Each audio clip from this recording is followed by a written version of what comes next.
Camille was the fastest paddler in the semi. She did a 103.84, a clean run. Svalinska has already gone 3 seconds faster than that. Camille is a fierce competitor.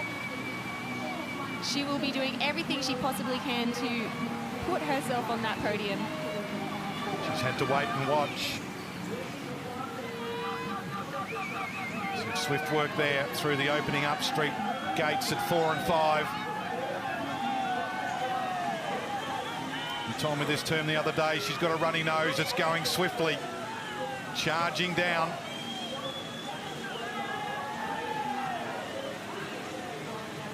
Time is up on Svalinska, which also means, of course, Woods and Eckhart, who are in second and third.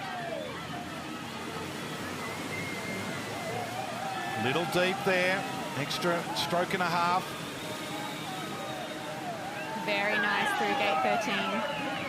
There's a lot of time in these staggers here. Camille is very composed, staying over the center of her boat.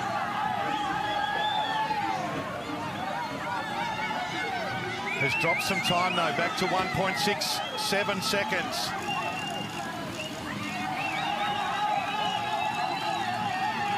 A couple of gates under review as well.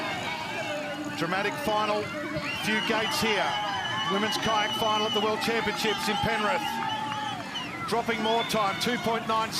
Eckhart's time is 3.52. Very tight for a spot on the podium here. Don't think she's going to catch Svalinska or Woods. Can she get on the podium? Prigent down to the line. We watch the time closely. Fourth.